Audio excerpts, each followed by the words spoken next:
नजर में कम आते हैं और आमतौर पर इन स्टॉक्स के कॉम्बिनेशन के बारे में भी बात कम होती, जिनकी बात अब हम करने जा रहे हैं, और वो है यस बैंक और एसबीआई।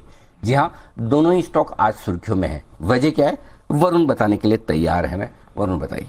तो अनिल जी, आपने वजह पूछी तो पहले वजह बता देता हूँ। Yes. वजह यह है कि खबरें ऐसी आ रही है कि एसबीआई जो है यस बैंक में अपना हिस्सा बेच सकता है। अब ये क्यों है, इसके पीछे स्टोरी क्या है और कितना हिस्सा बिक सकता है, ये मैं आपको बताता हूँ। लेकिन उसके पहले सबसे पहले डेट के बारे में बताता हूँ, क्योंकि काफी चर्चा ये भी चल रही थी कि शायद 6 मार्च को ये हिस्सा बेचेंगे, क्योंकि इस दिन पे लॉक इन पीरियड खत्म हो रहा है। तो मैं आपको बता दूं, जो लॉक इन है वो दरअसल 13 मार्च को खत्म हो रहा है। क्योंकि अगर आप यस बैंक की प्रेस रिलीज देखेंगे तो इन्होंने जो बैंक्स को अपने शेयर्स अलॉट किए थे, जब यस बैंक मुसीबत में था और एसबीआई और बाकी कंसोर्शियम ने यहाँ पे पैसे लगाए थे, तो वो था 13 मार्च, जब एचडीएफसी, आईसीआईसी, एक्सिस, कोटक इनको स्टॉक्स अलॉट किए गए थे, और 14 मार्च को एसबीआई को अलॉट किए गए थे। तो उस लिहाज से देखेंगे तो 13 और 14 मार्च ये 2 दिन है जहां पे आपको नजर रखनी है। तो 13 मार्च को ये जो 3 साल का लॉक इन है जो कि आरबीआई ने रखा था, वो खत्म होने वाला है, और इसके बाद माना जा रहा है कि एसबीआई जो है वो यहाँ पे हिस्सा बेच सकता है।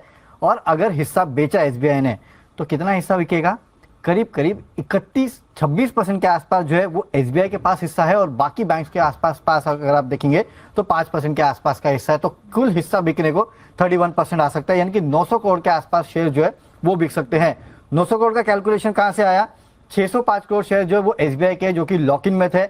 इसके अलावा बाकी बैंक्स को जो शेयर्स अलॉट किए गए थे उसमें से 75% जो है वो लॉक्ड इन थे। तो ये लॉक्ड इन शेयर जो है वो बिकने के लिए आ सकते हैं। इसके लिए करीब 900 करोड़ शेयर्स, हाँ 900 करोड़ रुपए नहीं बोल रहा हूँ, 900 करोड़ शेयर बिकने के लिए आ सकते हैं।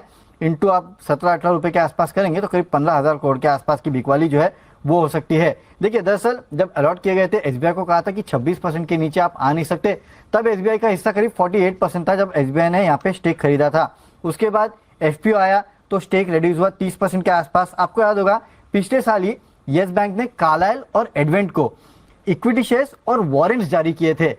उसके बाद हिस्सा कम होकर 26% हो गया। अब 26% के नीचे एसबीआई मार्च तक जा नहीं सकता। अब ये वारंट्स जो है वो भी कन्वर्ट होंगे, याद रखिएगा। और जब वारंट्स कन्वर्ट होंगे तो एसबीआई का हिस्सा जो है वो वैसे ही 26% से गिर के 24% पे आ जाएगा। और इसके बाद माना यह जा रहा है कि एसबीआई अपना अतिरिक्त हिस्सा बेच सकता है। जाहिर सी बात है, किसी को यस बैंक में इंटरेस्ट तो था नहीं, आरबीआई ने कहा बचा लो तो जाके बचा लिया। अब इनका लॉकिंग खत्म हो रहा है तो माना जा रहा है कि जितने बैंक है एसबीआई समेत जिनका भी लॉकिंग पीरियड खत्म हो रहा है वो शायद यस